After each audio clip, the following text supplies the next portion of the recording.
Hi.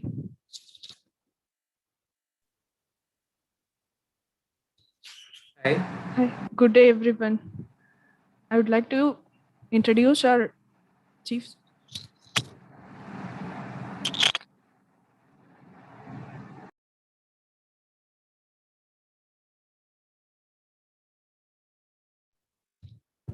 Hi.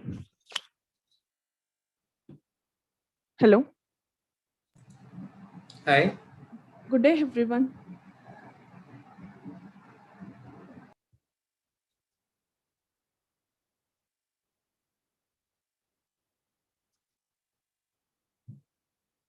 I welcome you all to the National Science Day speech by Dr.S. Balamurugan, organized by IFERP.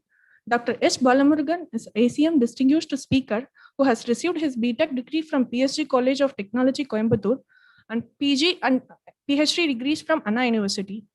He received 3 postdoctoral degrees and has published 57 books, 300 plus international journals and conferences, and 100 patents. He is the founder.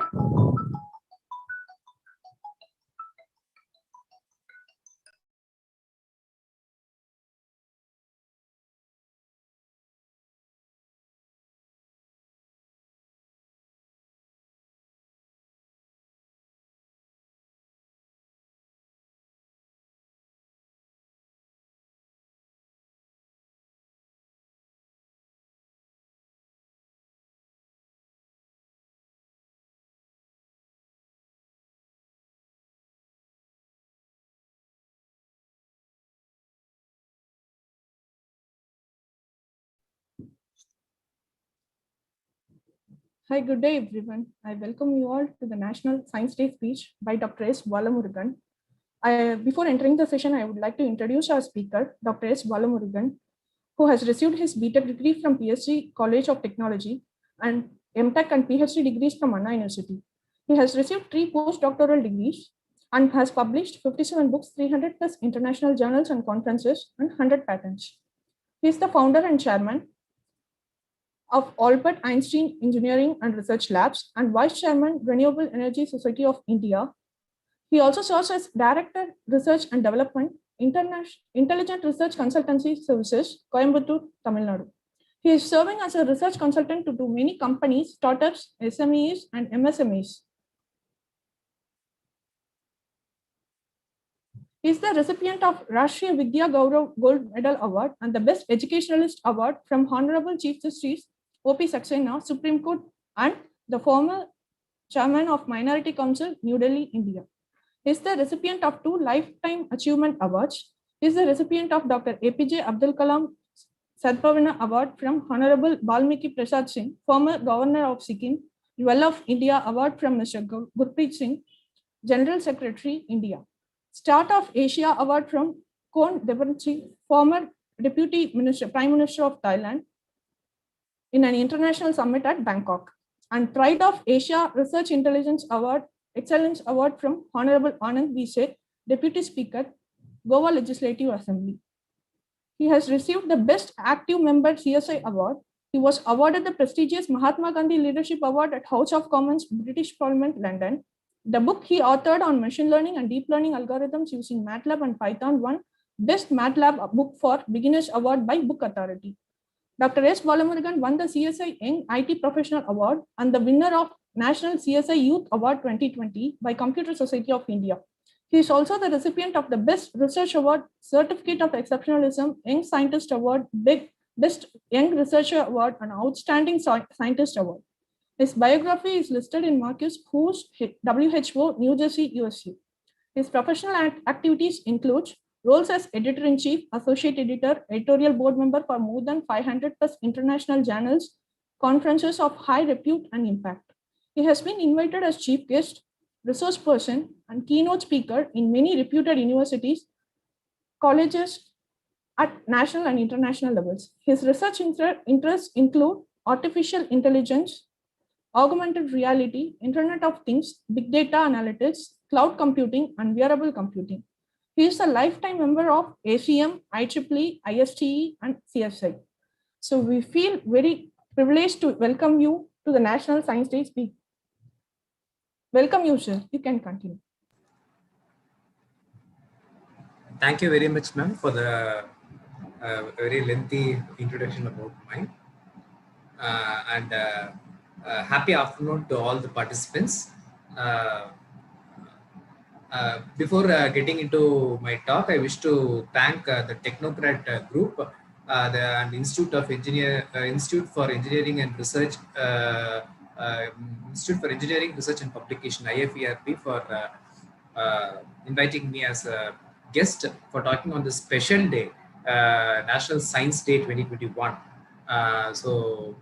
Science as a subject was a favorite subject for me in my right from my schooling, and slowly the application of science becomes the engineering, and also the practical application of engineering becomes technology, and that is how the transformation begins, and that is how the today this year's National Science Day motto is also. So with this few words, we will get into the topic.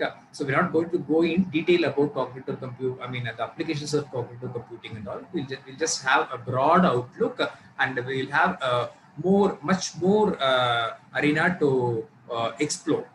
So with this few words, I'll just start my presentation. So I just share the screen.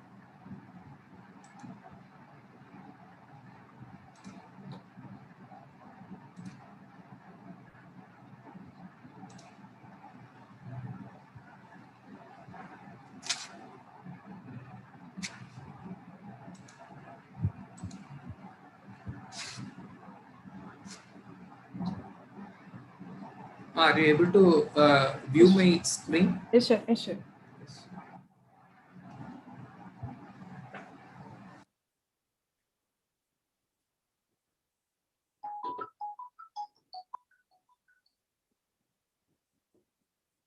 And this National Science Day 2021, before getting into my topic of cognitive computing and artificial intelligence for knowledge discovery, we will know what is the importance of this particular science day, why we are actually celebrating this science day, what is the history behind it, and the importance of the need for the science for as a base for engineering and technology, as well as for research.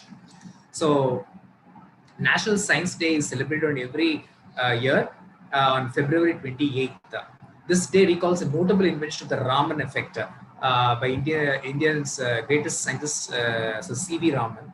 So this Raman effect has made a very global change in the world of physics. So he was awarded the Nobel Prize for this discovery. Since that day, February 28th is being it is celebrated as a National Science Day to recall the great discovery of Sir C.V. Raman, the Raman effect. And a few words about Sir C.V. Raman, we have to definitely know. Sir C.V. Raman was a renowned scientist who had a bachelor's and master's in physics from Presidency College in Madras. He took part in numerous science competitions along with his government job. Afterward, he received a scholarship from the Indian government. So National Science Day 2021. So that for each and every year, the National Science Day is being celebrated with the theme. Last year, the theme was Women in Engineering. And according to that particular theme, of course, the very, vibrant women who participated in engineering, science, and technology in the last year, and also in all the years. This particular year, the theme is Future of STA, Impacts on Education, Skill and Work. The future of science, technology and innovation, and the impact on education, skills and work. This is what is being coined by Indian government as a theme of National Science Day of 2021. Since the talk has, I wish the talk has to merge with this particular theme. So science, technology and innovation. So I wish I can choose the topic upon something upon technology. So the Science Day 2020 aims to motivate students to gain hands-on experience in the field of science. Science as a subject is science forms a base of engineering. And engineering, of course, serves a backbone of technology and as well as innovations, technical innovations. This is a tweet by the Vice President of India today morning regarding the National Science Day from the VP Secretariat. So with this introduction about the importance of the Science Day, we will go into the topic of today's discussion. So cognitive computing. Uh, so Cognitive computing, the term cognition is a mental action of learning and acquiring knowledge through thought, experiences, and senses. So nowadays we have this artificial intelligence to be a very good buzzword, right? And cognitive computing is actually a very unsung hero. Though it has a lot of capabilities, still it is an unsung hero because we don't know, we haven't explored much about the capabilities of cognitive computing. And that is why I have planned to throw light upon this particular topic, and also something, comparison with artificial intelligence, and finally the applications. So cognition is a mental action of learning and acquiring through thought, experiences, and senses. So how we do acquire the knowledge through thought, experiences, and senses. So thinking, experiences, and sensing, everything focuses to, it mimics the human brain. So cognitive computing actually aims to mimic the way the human brain works, right? You just consider a small example for this cognitive computing or understanding through this experiences and the senses. You just take an example of a kid. Okay, suppose if I tell my kid that you should not go near fire. Suppose if I'm working with some of the I'm lighting a candle, and if I say him through normal textual words, tell to him that you should not touch the candle, and it may your fingers may burn out. Okay, so there is a possibility that the kid can listen to that, or he might not listen to it. Okay, if listens probably, okay, fine, he's a smart kid. Suppose if he doesn't listen to it and he goes and touches the flame, then his hand gets hurt. Okay, so that is the experience that the kid learns through the experience and through the sensing. What is the hot?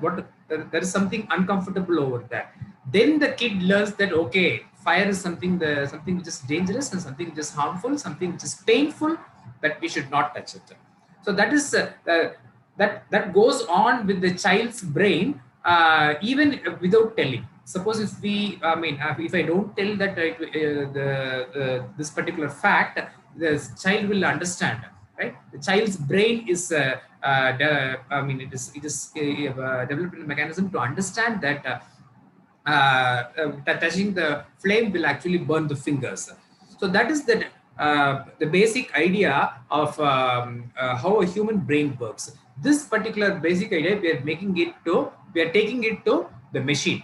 So making the machine to think like humans, the mimicking like humans, that you call it to be the cognitive computing. It may sound very similar to artificial intelligence, but we will see the significant differences between the artificial intelligence and cognitive computing in the forthcoming slides. So cognitive computing involves the systems that can analyze, memorize the process, and mimic the way the human brain works. It can recognize, understand, analyze, and take the best possible result or near a possible result out of the human brain. Okay, so this recognizing, analyzing, these are all traits of human brain. So for example, you consider an example, a very small, a very simple example, that there is a table over here, and you consider I am a lover of wristwatches. Okay, so this in this table, there are about 50 to 60 wristwatch models are being kept. Okay, so my mind will get accustomed, or I will get attracted to my own choice of wristwatch. Probably it should be a strap watch or it's a a chain type. If it's going to be a chain type, whether it is going to be a metal chain, a golden color or silver color, if it's going to be a strap watch, then what is again? So it depends upon my own choice. Okay, my choice may be different from the other person's choice. But this cognitive computing actually mimics this particular way of thinking. So how, suppose if I do choose a strap watch, okay, then probably the system will understand that this particular person is much fond of strap watches than the chain watches, and it will start giving recommendations based upon my selection. Okay, so cognitive computing systems learn and interact manually to people to the extent what either humans or machine could learn on their own. So that is an important fact of cognitive computing. So cognitive computing can help people make better decisions by penetrating complexity of big data. So big data, again, it is a big challenge in today's technological environment, right? So you just you can drift back to about 10 to 15 years.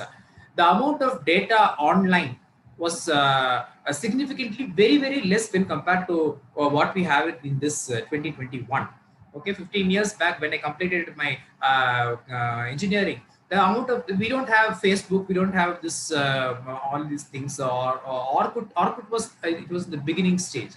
Like we don't have Facebook, we don't have the YouTube, all these things, nothing was there. Only the Google search was there. So the amount of data, the networking issue, the data which is causing this networking issue is very less. But as days increase, in the past about 10 to 15 years, we have a huge number of data which is being pushed onto the net. So as the size of the data increases, then the analytics for making the analytics, I mean the decision making on that particular data, the difficulty of the decision making on in the particular data also increases. Just consider 15 years back when I completed my engineering.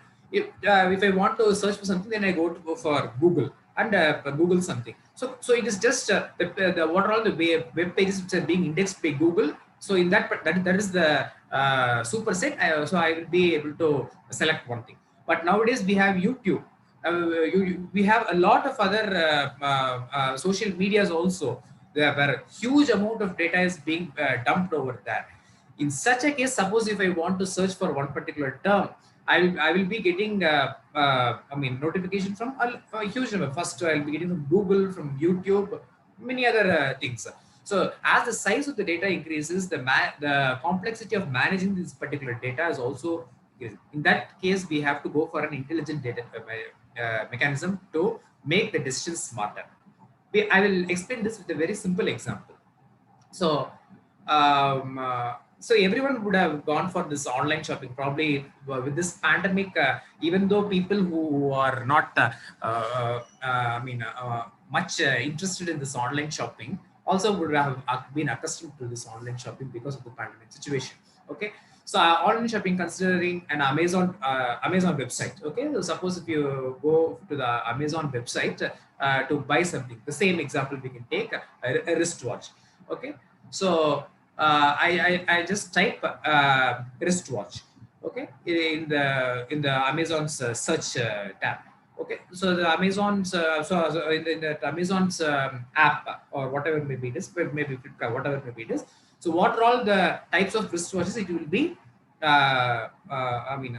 listed in that particular wristwatch. Suppose if I prefer something upon Titan and Timex, these two brands. And Titan it is a bit costlier version, whereas Timex is a bit economic version. It costs about 1,000 rupees or something, below 1,000 or nearing 1,000.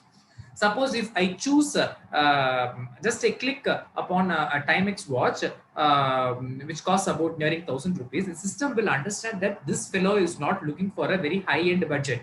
He is looking for a very, a normal, economic budget. Probably he's looking for a Timex watch. So it will give in the recommendations. The system will generate. It will automatically generate the search results such that it matches with my choice. Like the search results, I'll be getting few of the Timex watches, again Timex watches with cost nearing, in and around 1,000. So how this happens? Okay, this happens within a very short period of time, right? Once I type the wristwatch and once I click, and suppose if I want to close without purchasing, then the system will again it will give me the app will give me a suggestion. You have been searching for the wristwatch. Here are the other options. Here are the other colors, other brands, everything is there. It will give me. So it will push me into a situation that I have to buy one thing. That is the marketing strategy over there. But how it actually happens, right? The system actually understands what is the user's choice. So understands what is the user's mentality. Okay, two different users. Searching for the wristwatch, their mentality or their decision making may be different. Probably I am looking for a Titan watch, and probably my son is looking for a fast track watch. Okay, suppose if my son is browsing, then he will get a different browsing, recommendation history. And if I am browsing, then I will get a different recommendation history. So based upon the person's interest and also the choice, the system is able to make smart recommendations. This is how cognitive computing actually helps in making better decisions by penetrating the complexity of data. So making that particular decision is actually very difficult, because Amazon is a very huge online shopping platform. So apart from wristwatches, we have different kinds: clothing, books. We have something upon even pantry items are also there. So we have, if you go into deeper into clothes, again it is going men, women. Again, for men means whether it is a jean or a t-shirt. Again, if it's going to be a jean, whether it is going to be a type like skin fit or whatever. So it has a huge number of data. In all these data, the system has to search. It has to understand that I'm searching for a wristwatch, probably a wristwatch on this budget around 1,900 to 1,500, probably in Timex. So it gives me an immediate. So everything happens with a very fraction of a second, right? So that is how the system actually learns, and that is where the cognitive computing actually comes into picture. Software that combines the power of computing with the brain-like intelligence to solve and even anticipate the complex problems.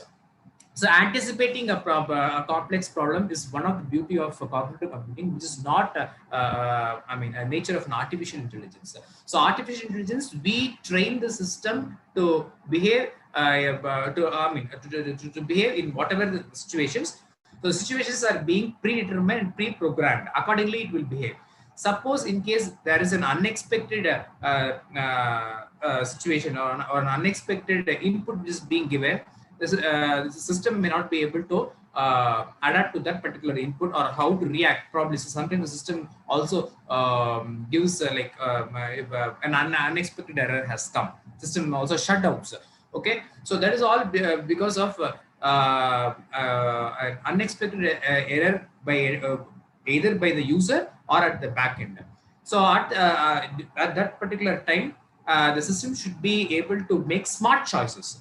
Okay, so suppose if in case you consider the same example of Amazon, instead of typing wristwatch, I'm simply typing that 1, 2, 3, 4, 5. The system should will actually understand that I have mistyped something. Like by mistake, I have typed, instead of typing something textual, I have typed something numerical. Then the system can prompt me that there are no numerical items. There's no item called 1, 2, 3, 4, 5. But probably you would have mistyped it using numericals. Kindly enter the characters. So that is how the system should actually react in the case of a complex. So this anticipating the complex problems is one of the beauty of cognitive computing. So definitely artificial intelligence forms the base of cognitive computing, but with a very good add-on. So you can able to perform tasks that only a human used to be able to do. And so this is how we entered into the era of cognitive computing system. So I have just sketched from the past 100 years, but we have a lot of milestones between 1900, 1950 to 2001, 2001 to 2021. Also, we have a lot of milestones in the era of computing. I have depicted only the significant ones. So first in 1900s, tabular system era. So the basic calculator. Okay, suppose if we give what the input of multiplication or whatever maybe it is, the system, the calculator will be able to determine. So it is basically made up of the circuits, LIC circuits over there. Next, in 1950s, there came the programmable systems era. So programmable systems era is nothing but you are teaching the system, you are programming the system in such a way that if this happens, do this. Okay, so artificial intelligence is no big magic actually. It is how well you train a system to handle the uncertainty. So if this happens, what you should do. So if this happens, what you should do. If this happens, what you should do. So that all, even the miniature, small, minute details you are feeding onto the system, then the system will act correctly. Suppose if you have fed the system wrongly, then probably you cannot expect the right output. You will expect the wrong output, because the system acts like how the human beings have fed the instructions onto the system. So right from 1950, the artificial intelligence has come, like the era of artificial intelligence have come into existence, but it was not much appreciated in before 2000, from 1950 to 2000, there were no huge number of applications of artificial intelligence because of lesser technological advancement. It is not like artificial intelligence is not like it's not about questioning the capability of artificial intelligence. It is about we should have some technology to adapt and showcase the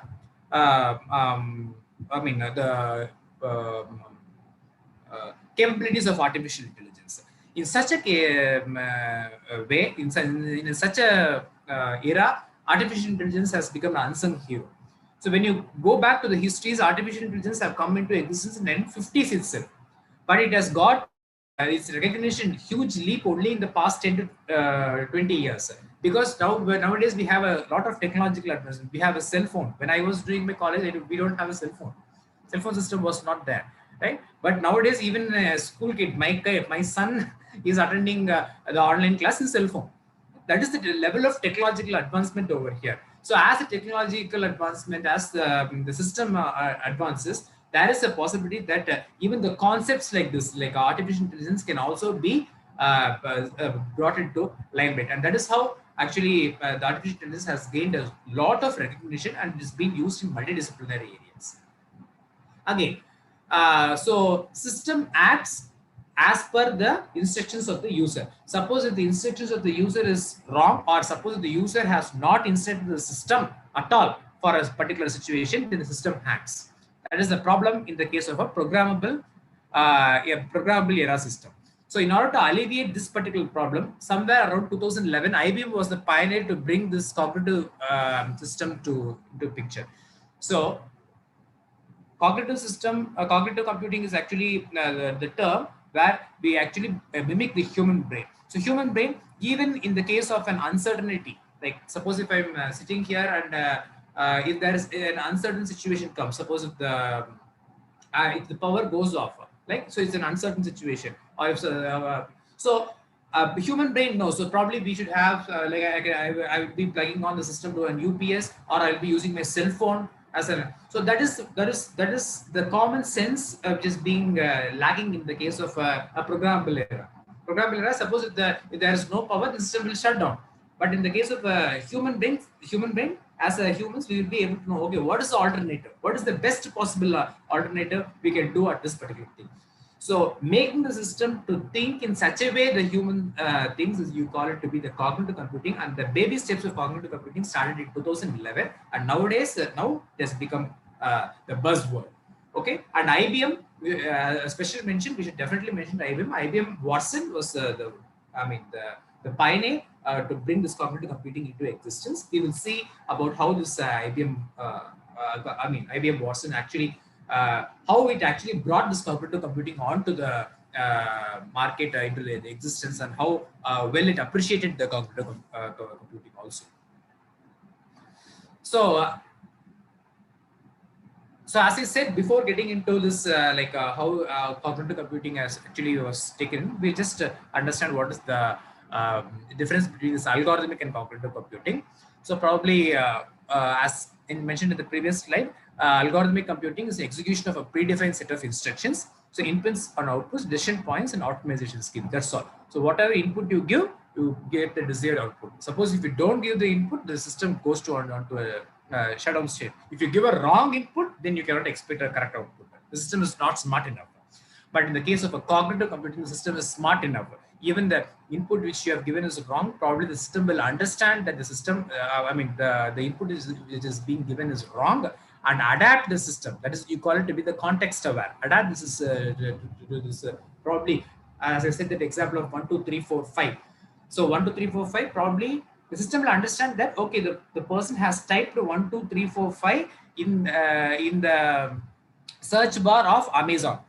So probably this the user has mistyped this 1, 2, 3, 4, 5 instead of typing a textual content. So system should prompt the user that type some name of the product so that you will get a valuable result. So that is the context aware computing. And dealing with uncertainty, as I already told you, any uncertain situations arises, then the system should be able to think and act smartly, just like a human brain works. And processing unstructured data.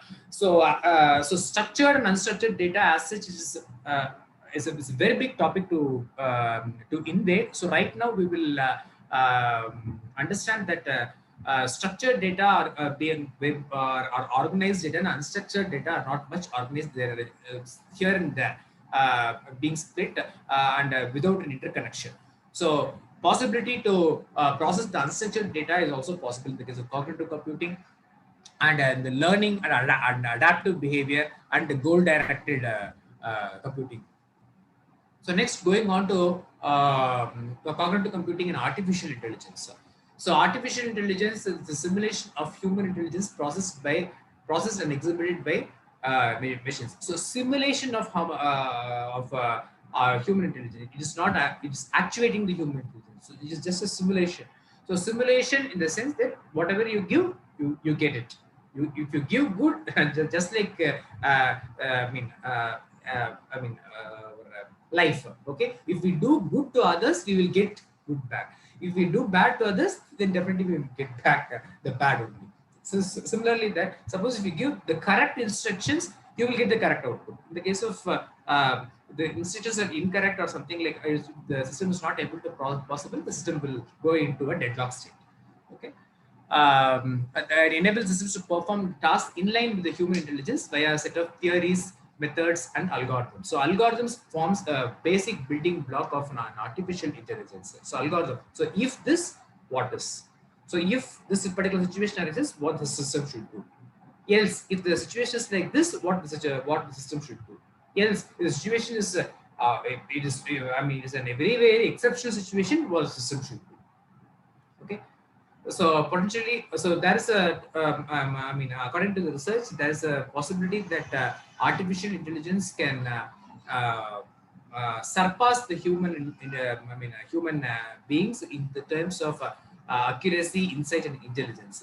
And there is also a lot of theoretical research which is going on that many of the jobs, Indian and as well as the other country jobs, are being automated. So automation. Basic is artificial intelligence, and many of the jobs are being replaced by an automation, and many people are in the verge of losing their jobs. So it is all because of the power of artificial intelligence over here. Because when suppose if you give me a small task like multiply two-digit numbers, two-digit numbers. Probably I will be able to multiply in my mind if I have a very good mathematical ability. Suppose if you give me three-digit numbers, then again I have to go for multiplication in my notepad. Then suppose if you give me four-digit numbers, then definitely I need a calculator. Okay, so I mean, I can do it, but it takes time. Okay, but in the case of a system, it's not like that. Within a fraction of the seconds, you'll be able to get the correct result. That is the basic difference between the human, human behavior of human brain behavior as well as the artificial intelligence. So human, they tend to get tired. They tend to get. I mean, there's a saturation for it, right? So if you go on giving instructions, so we get saturated at one particular time. Okay, fine. This is all. This is my capacity. I need some rest. Human beings, human brains need some rest. But in the case of a system, artificial intelligence, you go on giving the instructions, it will be going on executing without any tiredness. Okay, and the results will also be very accurate when compared to artificial intelligence. So artificial intelligence actually focus upon the accuracy of the result. Okay, so artificial intelligence focuses upon accuracy. So what about cognitive computing? So cognitive computing, definitely cognitive computing forms a part of artificial intelligence that focuses on reasoning and understanding at higher level. So that is what. That is what. So whenever is something wrong or something inappropriate happens, how the system should be smart enough to handle it. That is what is. So everything has become smart today. Nowadays we talk about smart home, smart appliances, smart cities. Okay. In such a case, in system, there is a necessity for system to should act smarter, right? Not like whatever we say, the system is performing. Suppose if we forget something, the system should be able to take decision by its own, correct decision by its own, smart decisions by its own. That is what is that is where the cognitive computing comes into picture. Okay, so computing is analogous to human recognition, rational judgment. It has the capacity to deal with symbolic and conceptual information, also to receive different kinds of stimuli. So the basic difference between the artificial intelligence and cognitive computing is that artificial intelligence focuses upon accuracy, and cognitive computing focuses upon context aware correctness. Okay, how correct it is. Okay, how correct it is. So whenever there is an unusual things happens, so just like human brain, so what is the a smart decision what I can make it? So aims at mimicking the human behavior to adapt the human reasoning. Okay, and so this is an application area of cognitive computing, artificial intelligence. So artificial intelligence, we know that we have Amazon's Alexa. So Alexa, suppose if you, so Alexa is a very good example of artificial intelligence. It shows the limitation of artificial intelligence. So Alexa, if you say something, definitely you will get a reply. So Alexa is, Amazon's a self-speaking device, so which will reply to your things. Suppose if you ask a question which is not being pre-recorded over there, then this Alexa will not be able to answer. Suppose if a very rare question which is not being programmed, this Alexa will not be able to answer. So that is the limitation of an artificial intelligence. Suppose in case, even in such a case, if that particular data is not being fed to the system should be able to answer. Probably I will not be able to answer this particular question. It is not being fed to me. Probably I will be able to answer to this related question. That is what is the cognitive computing is. So driverless cars, self-driving cars, video games, and a lot of finance forecasting, transportation, logistics, education, art, aviation, predictive analysis is an application area of artificial intelligence, medicine. So this what this pandemic, COVID-19 pandemic has taught us is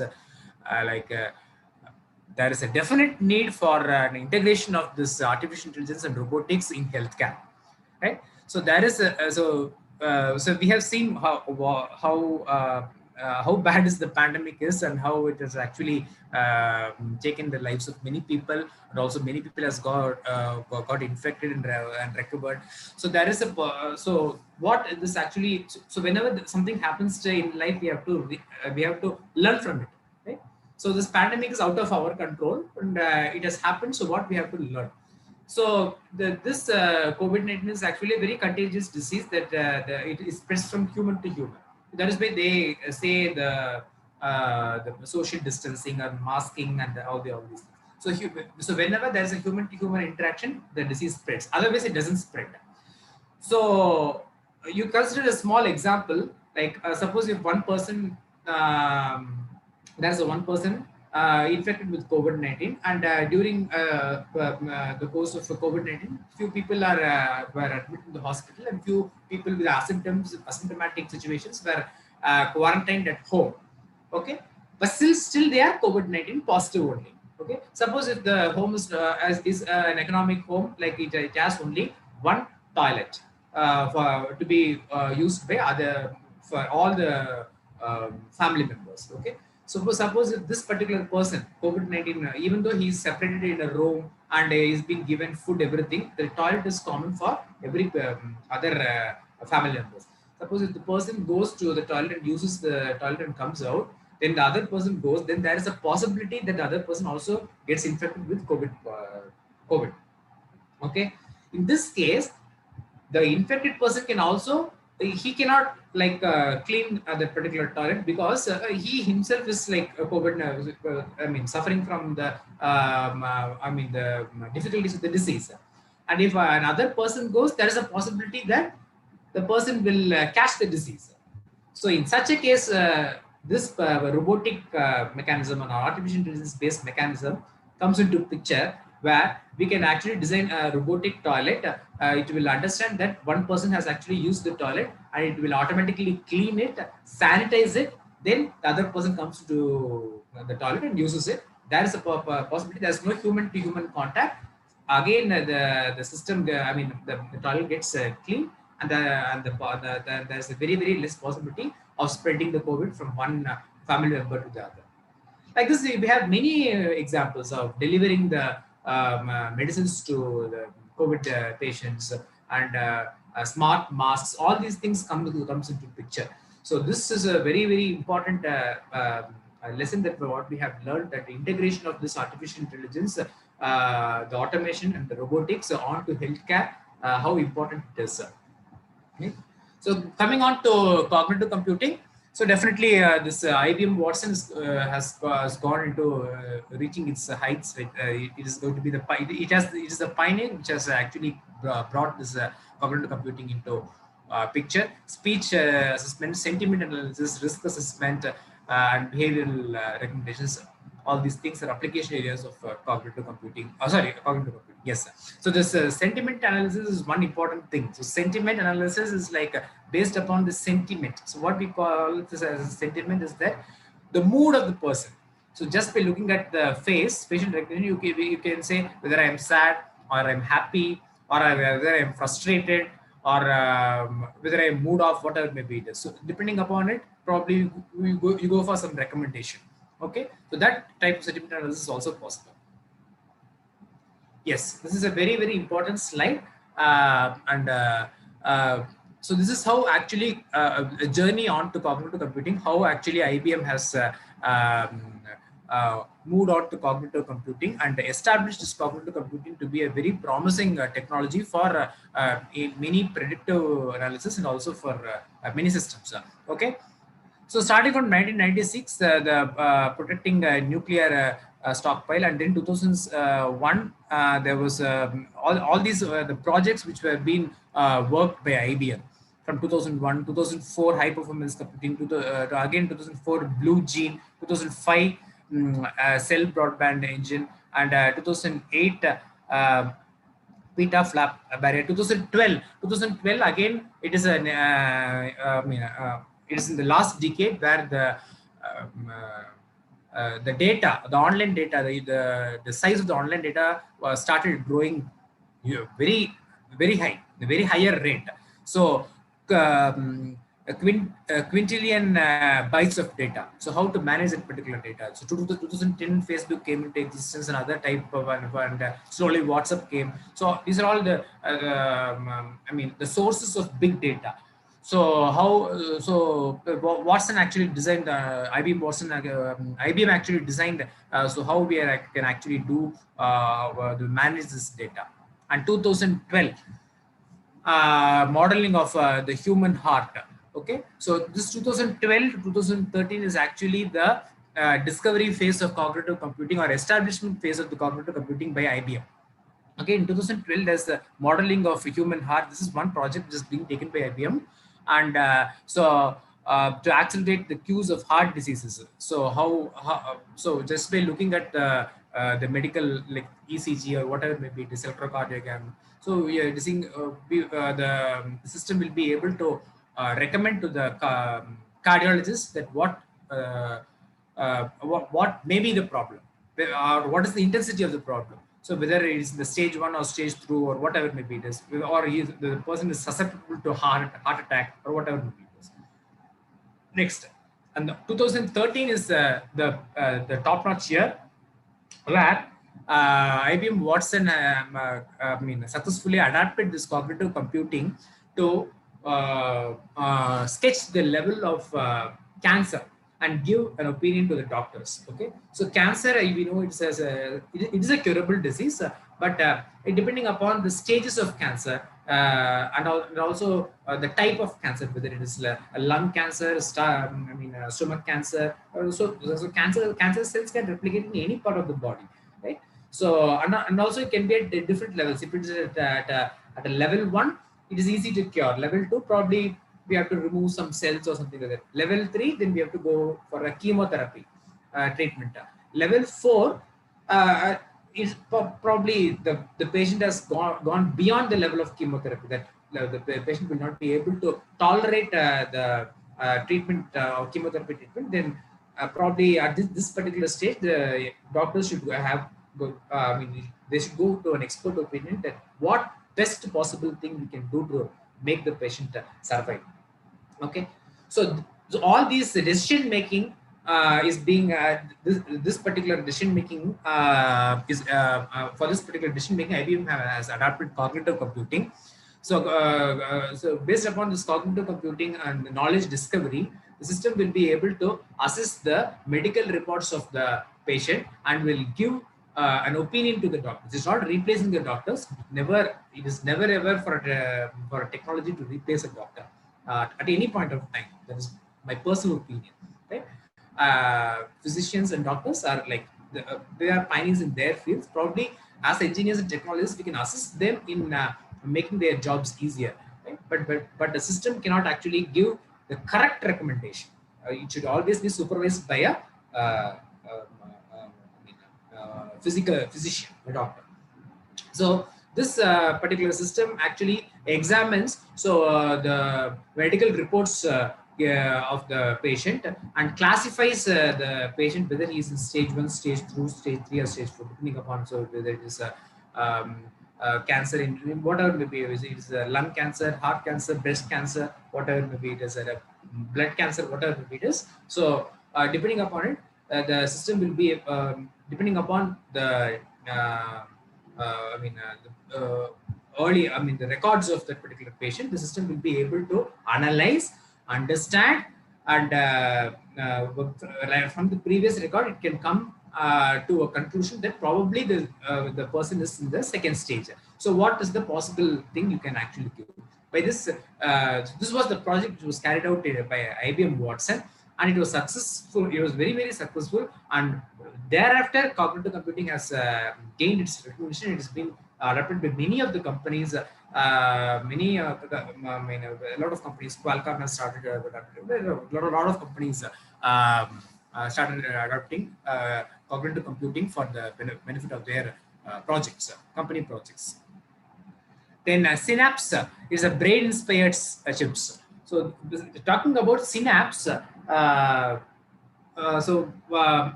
my first slide, you would have noticed my affiliation as a founder and chairman of Albert Einstein Engineering and Research Lab.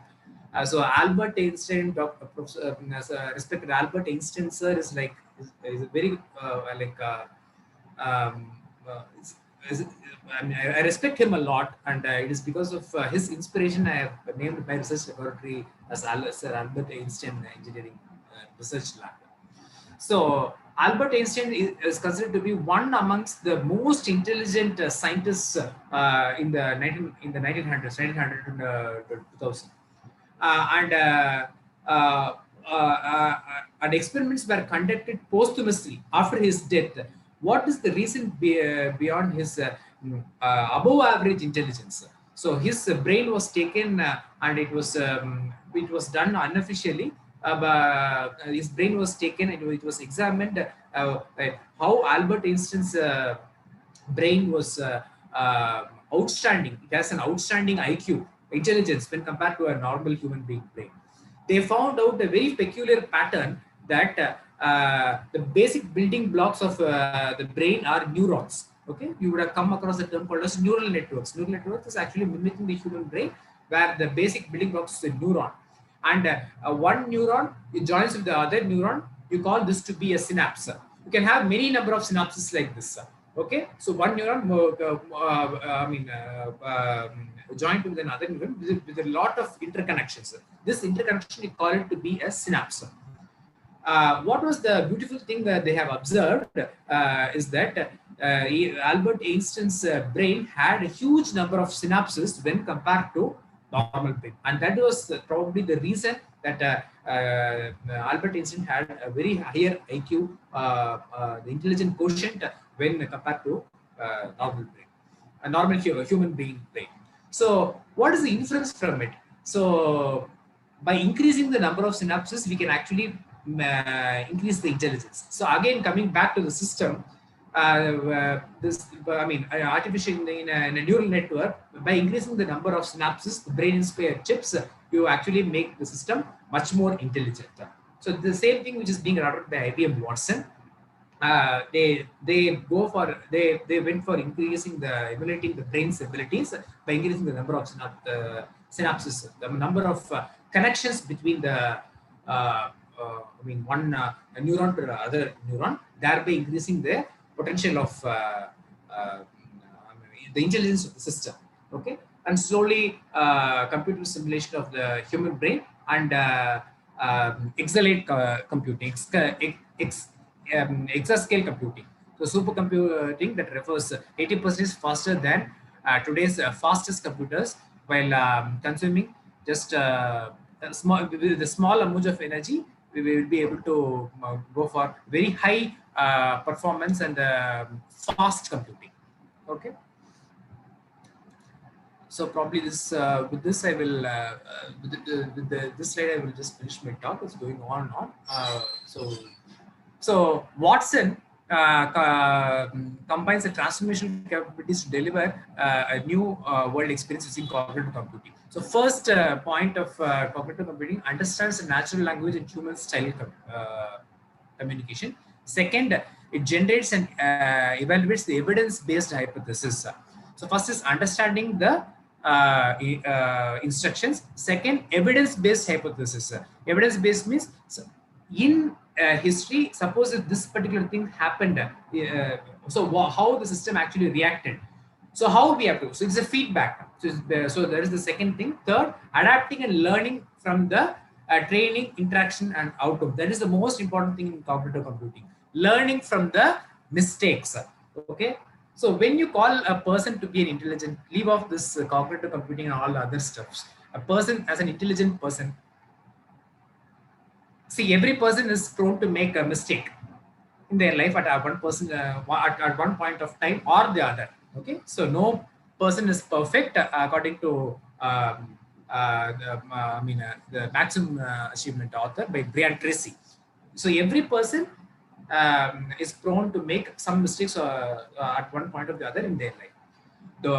The intelligent person will actually learn from that particular mistake, and if the similar situation arises, then he or she will make smarter choices and will not repeat that particular mistake. Probably a non-intelligent person will be saying that no, whatever I have done is correct. Probably the situation is wrong and other things. He or she will put the blame on the situation and he will not correct their mistake. So that is about human beings. But in the so we have two categories. We can there are persons who actually learn from their mistakes. First of all, accept that there was a mistake which is being done, learn from it, correct it, and whenever a similar type of situation arises, they make smart choices. Okay, that is what is making the system intelligent. The same thing over here. So adapting and learning from the past mistakes.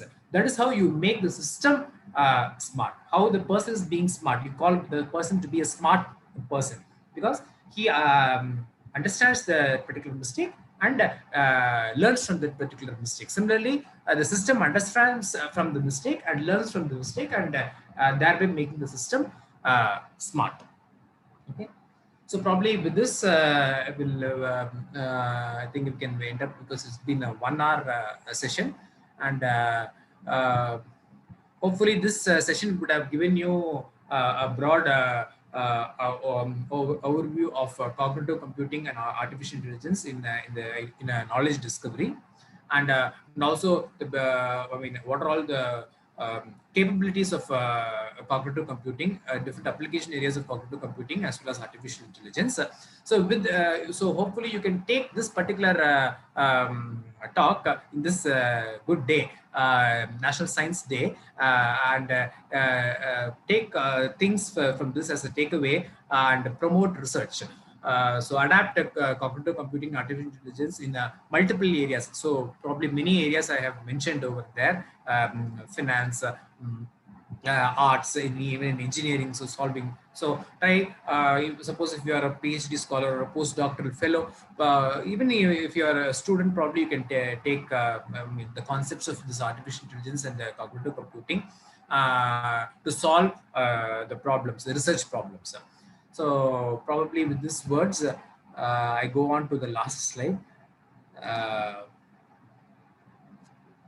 So with these few words, I thank all the viewers who have listened to my talk about, on the special day, this National Science Day, very patiently.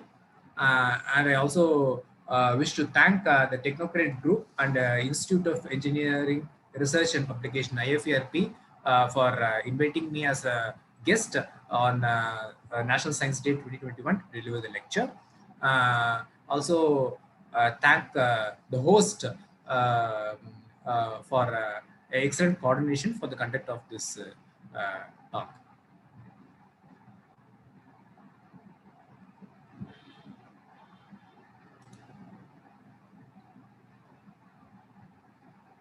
Thank you, sir. Thank you very much for your wonderful speech.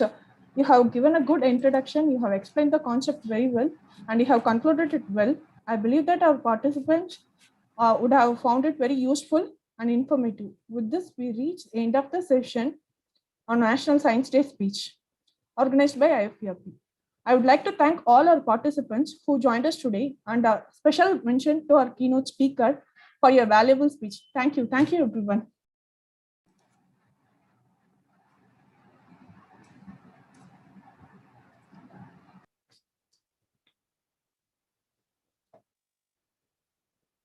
Thank you, everyone.